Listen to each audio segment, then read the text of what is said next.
શ્રી ગજાનંદ ગણપતિ દેવ કી જય, શ્રી સરસ્વતી માત કી જય, શ્રી રાધા પુરુષોત્તમ ભગવાન કી જય. 21મા દિવસની કથા. શ્રી બૃહદ નારદ પુરાણની અંદર આપણે કથા સાંભળી રહ્યા હતા. શુદ્ધ પુરાણી બોલ્યા કે મુનિ શ્રેષ્ઠો, પુરુષોત્તમ માસની વ્રત વિધિ બતાવ્યા પછી ભગવાન પુરુષોત્તમની પૂજન વિધિ કેવી રીતે કરવામાં આવે છે તે હું તમને જણાવું, તમે ધ્યાનથી સાંભળો. ધાતુની મૂર્તિને અગ્નિમાં તપાવ્યા પછી તેને બીજ મંત્રોથી પ્રાણ પ્રતિષ્ઠા કરવી જોઈએ. તેમ કરવાથી જ તે મૂર્તિમાં દેવતા દાખલ થાય છે. બજારમાંથી મૂર્તિ લાયા હોય, એને ટંકારી હોય, તપાઈ હોય અને અનેક પ્રકારથી એ મૂર્તિને ઘાટ ગળવામાં આવ્યા હોય તો તે મૂર્તિને મંત્ર પ્રતિષ્ઠા દ્વારા પ્રાણપુરી અને દેવત્વ લાવવું પડે. ભગવાનનું પુરુષોત્તમનું 16 મંત્રો વડે પૂજન કરવું, આહ્વાન કરવું, તેમને આસન આપવું અને તેમના પગ ધોઈ અર્ઘ્ય અર્પણ કરવું, આચમન કરાવવું, પંચામૃતથી સ્નાન કરાવવું, શુદ્ધ જળથી સ્નાન કરાવવું અને ભગવાનને વસ્ત્રની અંદર પીતાંબરનો જોટો અર્પણ કરવો, જનોઈ પહેરાવી, સુખડ ચંદનનું કંકુનું તિલક કરવું, અક્ષત ચડાવવા, પુષ્પ ચડાવવા, પુષ્પની માળા અર્પણ કરવી, તુલસીના પાન અર્પણ કરવા અને દરેક વિધિ વખત એમના જે બીજ મંત્રો હોય તે અવશ્ય બોલવા. ત્યારબાદ અંગ પ્રત્યંગની ભગવાનની પૂજા કરવી. જે પ્રમાણે ચરણની પૂજા થાય, ઘૂંટીની પૂજા થાય, ભગવાનના અલગ અલગ અંગની પૂજા કરવી. એક એક અંગની ભગવાનના પૂજાની અંદર દરેક અંગ ઉપર ભગવાનને તિલક કરવું, અક્ષત લગાડવા.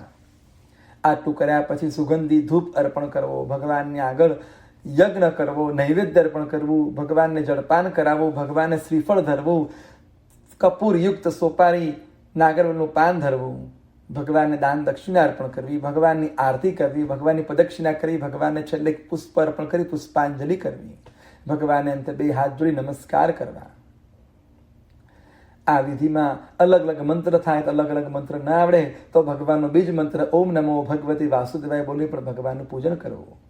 હે દેવોના દેવ, મેં પૂજન કર્યું છે તેમાં કોઈ દોષ રહી ગયો હોય તો ક્ષમા કરી આ પૂજનને સંપૂર્ણ સ્વીકારી લેજો એમ બોલી નામ મંત્રો પછી ભગવાનને નમસ્કાર કરવા. ત્યારબાદ ભગવાનના નામ સાથે સ્વાહા લગાવી તલનો હવન કરવો. આખો પુરુષોત્તમ માસ ભગવાનનો બને તો અખંડ દીવો પ્રગટાવવો અને ભગવાનનું સ્થાપન કરવું. આ રીતે ભગવાન વિષ્ણુનું ભક્તિભાવથી પૂજન કરનાર આ લોકમાં અનેક પ્રકારના સુખ ભોગવી અને પ્રભુના પરમધામ એટલે કે વૈકુંઠમાં જાય છે. અહીંયા આગળ ભગવાનના વ્રતની અંદર રોજ કેમ પૂજા કરવી એનો નિયમ બતાવ્યો કે ભગવાનનું સ્થાપન કરવું, ભગવાનની મૂર્તિ, ભગવાનના કળશની સ્થાપના કરવી, રોજ તેને નવડાઈ ધોવડાઈ પંચામૃતથી પૂજા કરવી, યથાશક્તિ ધૂપ દીપ નૈવેદ્ય ચંદન પુષ્પથી અર્પણ કરી અને ભગવાનને રોજ જે આવી રીતે પૂજા 30 દિવસ સુધી સ્થાપન કરી અને કરવી એ અહીંયા આગળ બૃહદનાથ પુરાણની અંદર બતાવ્યું છે. ઇતિ શ્રી બૃહદનાથ પુરાણે પુરુષોત્તમ મહાત્મય પુરુષોત્તમ ભગવાન પૂજન વિધિ નામક 21 અધ્યાય સમાપ્તમ. કૃષ્ણાર્પણમસ્તુ. શ્રી કૃષ્ણ કનૈયા લાલ કી જય. પદ્મ પુરાણમાં ભગવાન બોલ્યા કે હે દેવી લક્ષ્મી, અધિક માસમાં સ્નાનના અદ્ભુત ફળ વિશે બીજી પણ એક કથા કહું, તમે ધ્યાનથી સાંભળો. વૃક્ષોની છાયાથી રહિત સૌરાષ્ટ્ર પ્રદેશમાં ઘાસ, અનાજ અને ગાયોના સમૂહથી યુક્ત ભરવાડોની વસ્તીથી અનેક નગરો અને ગામડાઓથી સુબોસુવિત કૂતરા અને ગધેડાઓના સમૂહવાળો પ્રદેશ હતો. ત્યાં પવિત્ર મનુષ્યોના નિવાસવાળું અનેક પ્રકારના મહેલ અને દિવ્ય બજારોવાળું પવિત્ર પ્રભાસ નામનું એક નગર હતું. તેમાં સુંદર આંગણાઓથી સુશોભિત રાજમાર્ગ તેમજ નાની મોટી શેરીઓ તથા ભવ્ય કિલ્લાઓથી યુક્ત હતું. તે નગરમાં સર્વગુણ સંપન્ન વેદશાસ્ત્રોનો જાણકાર અને શાસ્ત્રોનો અભ્યાસી એવો સદાચારી સોમ શર્મા નામનો એક બ્રાહ્મણ હતો.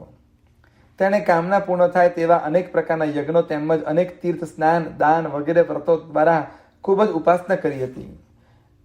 માઘ માસમાં અનેક તીર્થોમાં સ્નાન કર્યું હતું અને ઘણા અધિક માસનું વ્રતાચરણ કર્યું હતું. હે દેવી, તે બ્રાહ્મણ કોઈક દિવસે પવિત્ર સરસ્વતી સાગર સંગમમાં સ્નાન કરવા જતો હતો ત્યારે રસ્તામાં અતિ ભયંકર દેખાવાળા એક રાક્ષસને આવતો જોયો. મોટી કાયાવાળો, મહાપરાક્રમી અને પીળી મોટી જટાવાળો, ભયંકર મુખવાળો, રાતી આંખો, વિશાળ છાતી, લાંબી ડોક તેમજ પેટ ખાડામાં ગયું છે. તેઓ શ્વાસોશ્વાસ દ્વારા ભયંકર ધ્વનિ ફેલાવતો હતો, વાંકી દ્રષ્ટિવાળો હતો, લાંબા ઉદરવાળો અને મહાપરાક્રમી અને દિગંબર અવસ્થાવાળો તે રાક્ષસ હતો. મુખ ફાડીને જીભ બહાર કાઢતા ભયંકર ગર્જના કરતો હતો. માણસ વગેરે અનેક જીવોનું તે ભક્ષણ કરનારો અને ભૂખથી પીડિત તે રાક્ષસને જોઈને વિપ્ર શર્મા બ્રાહ્મણ નૃસિંહ ભગવાનનું મનમાં સ્મરણ કરતો ઊભો રહી ગયો. અત્યંત આશ્ચર્ય પામેલો રાક્ષસ તેને પકડી શક્યો નહીં, કારણ કે તપથી અગ્નિ સમાન તેજસ્વી તેમજ જાજ્વલ્યમાન શરીરવાળા તે બ્રાહ્મણને જોઈને જ દુર્જનતા દૂર થઈ જતી હતી. એવો તે રાક્ષસ વિપ્ર શર્મા વિપ્રને જોઈ વિવેકપૂર્વક વચનોથી કહેવા લાગ્યો કે હે વિપ્ર, તમને ધન્ય છે. અનાયાસે દર્શનથી પ્રાપ્ત થયેલા સનાતન યોગના પ્રભાવથી અત્યંત પ્રજ્વલિત અગ્નિ સમાન તમારા તેજના પ્રકાશથી હું તમને સ્પર્શ પણ કરી શક્યો નથી. હું અત્યંત પાપી હોવા છતાં પણ આપ જેવા સજ્જન મારી સામે આવ્યા. હું દુષ્ટ સ્વભાવવાળો રાક્ષસ હોવા છતાં મને આપના દર્શન થયા છે. હે દયાના સાગર, હે દિન બધું દુર્ગતિના માર્ગે જતા મને આ દુષ્ટ રાક્ષસ યોનિમાંથી મુક્ત કરો. આ પ્રમાણે રાક્ષસનું વચન સાંભળી બ્રાહ્મણ વિચાર કરવા લાગ્યો કે ધર્મને જાણનાર દયાવાળો હું જો એને ધુતકારી કાઢી મૂકીશ તો આ રાક્ષસ બીજી જગ્યાએ જશે અને ત્યાં પણ આવું દુષ્ટ કૃત્ય અનેક કવિધ હિંસાનું આચરણ કરશે. માટે જો હું એને તપના પ્રભાવથી રાક્ષસ યોનિમાંથી મુક્ત કરીશ તો મેં મોટું ધર્મ કાર્ય કર્યું એવું કહેવાશે.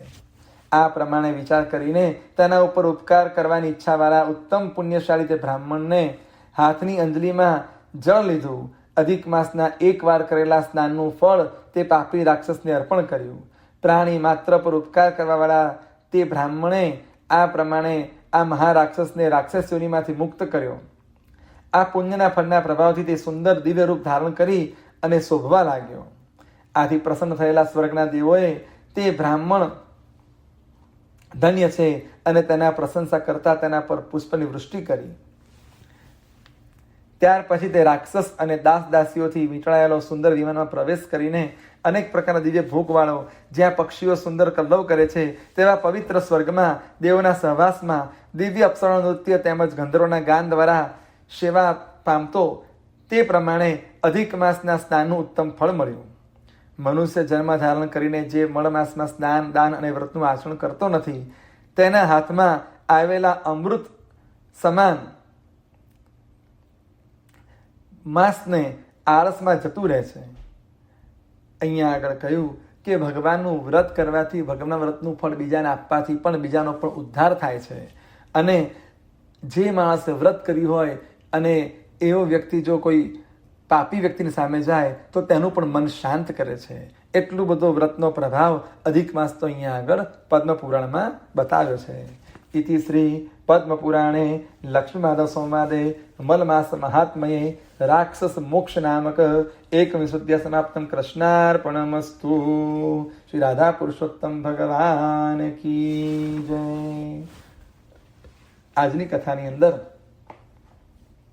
ભગવાનના કથામાં દાન ફળની કથાનું દ્રષ્ટાંત આપ્યું છે.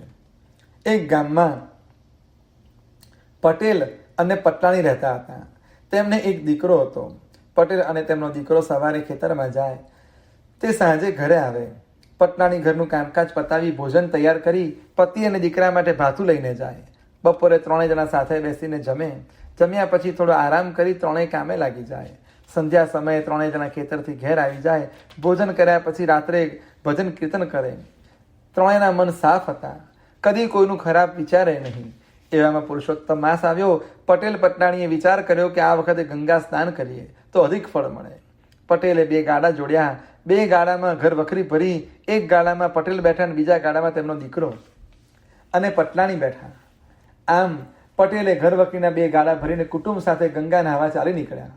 ત્રણેય જણા ભગવાનનું સ્મરણ કરતા જાય અને રસ્તો કાપતા જાય. આમ અડધે રસ્તે આવ્યા. બપોરનો સમય હતો. કકડીને ભૂખ લાગી હતી. તેથી તેમણે એક ઝાડ નીચે ગાડા છોડી હાથ પગ ધોઈ જમવા બેઠા. આ બાજુ પુરુષોત્તમ ભગવાનને પોતાના ભક્તનું પારખું લેવાની ઈચ્છા થઈ. તેઓ એક સંન્યાસીનું રૂપ લઈ જ્યાં પટેલ અને કુટુંબ જમતું હતું ત્યાં આવ્યા. સંન્યાસીને આવેલ જોઈ પટેલ કુટુંબે તેમને નમસ્કાર કર્યા અને પ્રસાદ લેવા વિનંતી કરી. ત્યારે સંન્યાસી બોલ્યા, મને જરા પણ ભૂખ નથી, મારે ગંગા સ્નાન કરવા જવું છે. જો તું મને 2 ગાડામાંથી એક ગાડું આપે તો હું તેમાં બેસીને ઝટ ગંગાજીએ પહોંચી જાઉં. પટેલ તો જરાય વિચાર કરવા ન રોકાયા. ગાડામાંથી ઘરવખરી પણ ન ઉતારી, સીધી બળદની રાસ સંન્યાસીના હાથમાં આપી દીધી. સંન્યાસી ગાડામાં બેસી ધીમે ધીમે આગળ જવા લાગ્યા. જોત જોતામાં તો એ ગાડું અદ્રશ્ય થઈ ગયું. પટેલે સંન્યાસીને ગાડું આપી દીધું. એનાથી પટનાણી અને પુત્રને જરા પણ દુઃખ ન થયું. તેઓ બંને પટેલને કહેવા લાગ્યા, ગંગા નદી હજી ઘણી દૂર છે, ચાલીને ત્યાં પહોંચાશે નહીં, માટે આ ગાડામાં બેસી જાઓ. પણ પટેલે ના પાડીને કહ્યું, તમે ગાડું લઈને આગળ વધો, હું તમારી પાછળ આવું છું. મા અને દીકરો ગાડું લઈને આગળ વધ્યા. પટેલ ગાડા પાછળ ચાલ્યા આવે છે. ચાલતા ચાલતા પટેલ પ્રભુના ગુણગાન ગાવામાં રસ્તો ભૂલી ગયા. પટેલ તો ભૂલા પડ્યા અને જઈ ચડ્યા અઘોર વનમાં. ત્યાં નથી પાણી કે નથી ફળ ફળાદી, તોય પટેલ હિંમત હાર્યા વગર ચાલતા જ રહ્યા. આમ તે 3 દિવસ સુધી ભૂખ્યા અને તરસ્યા ચાલતા રહ્યા. હવે તેમનામાં ચાલવાની શક્તિ રહી નહીં. ત્યારે પટેલ એક ઝાડ નીચે થાક ખાવા બેઠા. ત્યાં તો ધડાક કરતું એક મોટું ફળ તેમની પાસે પડ્યું. પટેલે ફળને હાથમાં લઈને જોવા લાગ્યા. ભૂખ તો ઘણી લાગી હતી, પણ અજાણ્યું ફળ ખવાય નહીં. પટેલ થોડોક થાક ખાઈ ઊભા થયા. ફળ પોતાની સાથે લીધું અને વિચાર કર્યો કે રસ્તામાં કોઈ મળશે તો પૂછી લઈશ, ખવાતું હશે તો ખાઈશ, નહીં તો ફેંકી દઈશ. તે થોડુંક આગળ ચાલ્યા કે એક જીર્ણ શિવાલય તેમણે જોયું. શિવાલયમાં દાખલ થયા. ત્યાં બેઠા 3 દિવસ ભૂખ્યા તરસ્યા શિવજીને ત્યાં યાદ કરતા આવ્યા. ત્યારે શિવજીને પટેલ ઉપર દયા આવી. તેઓ પ્રગટ થયા. પટેલ શિવજીના ચરણમાં પડી અને કહેવા લાગ્યા. શિવજીએ પ્રસન્ન થઈને કંઈક માંગવા કહ્યું. ત્યારે પટેલે જણાવ્યું કે ભોળાનાથ, હું 6 દિવસથી ભૂખ્યો તરસ્યો છું, તમે હા પાડો તો આ ફળ ખાઉં. શિવજી બોલ્યા, આ ફળ વિશે હું જાણતો નથી, ચાલો આપણે વૈકુંઠમાં જઈ ભગવાન પુરુષોત્તમને પૂછીએ. શિવજીની ઈચ્છા પટેલને વૈકુંઠના દર્શન કરાવવાની હતી. શિવજી પટેલને લઈને વૈકુંઠમાં આવ્યા. ભગવાન પુરુષોત્તમના દર્શન કરતા જ પટેલ એકદમ તેમના ચરણોમાં ઢળી પડ્યા અને પૂછ્યું, પ્રભુ, આ ફળ ખાવું કે ના ખાવું? પટેલના ભોળપણ ઉપર ભગવાન હસી પડ્યા. તેઓ બોલ્યા, હે ભક્ત, આ દાન ફળ છે, મહાપુણ્યશાળીને જ આ ફળ પ્રાપ્ત થાય છે, તું તારે મજેથી ખા. પટેલે ફળ ખાધું. ફળ ખાતા જ 32 કોઠે દીવા થયા. ત્યાં જ પટેલની નજર પોતાના ગાડા ઉપર પડી. પાસે બીજું ગાડું પડ્યું જોયું. તેમાં પટનાણી અને તેમનો દીકરો બેઠા હતા. પટેલે પ્રભુ સામે જોયું. ત્યારે ભગવાન બોલ્યા, ભક્ત, ત્યાં જરાય ખચવાટ વગર ગાડું મને આપી દીધું. તેના પુણ્ય ફળ રૂપે તને અને તારા પરિવારને વૈકુંઠના દર્શનનો લાભ મળ્યો છે. હવે તારે વૈકુંઠમાં રહેવું છે કે પૃથ્વી પર જવાની ઈચ્છા છે? ત્યારે પટેલ બોલ્યા, હે પુરુષોત્તમ ભગવાન, મને અને મારા કુટુંબને હવે પૃથ્વી પર જવું નથી, અમે તો વૈકુંઠમાં જ રહીશું. અમૃત માસે સ્નાન ધ્યાન કરે જે દાન, વૈકુંઠ સદેહ ભોગવે રહે સાથ ભગવાન. હે ભગવાન, જેવા પટેલને ફળ્યા એવું તમારું વ્રત વાંચનાર, વ્રત સાંભળનાર દરેકને ફળજો. બોલો શ્રી પુરુષોત્તમ ભગવાન કી જય. કૃષ્ણ કનૈયા લાલ કી જય. શ્રી અચ્યુતમ કેશવમ શ્રી રામ નારાયણમ કૃષ્ણ દામોદરમ શ્રી વાસુદેવમ હરિન શ્રીધરમ માધવમ શ્રી ગોપિકા વલ્લભમ શ્રી જાનકી નાયકમ શ્રી રામચંદ્રમ ભજેદ. હરે રામ રામ રામ હરે હરે, હરે કૃષ્ણ કૃષ્ણ કૃષ્ણ હરે હરે. શ્રી રાધા પુરુષોત્તમ ભગવાન કી જય.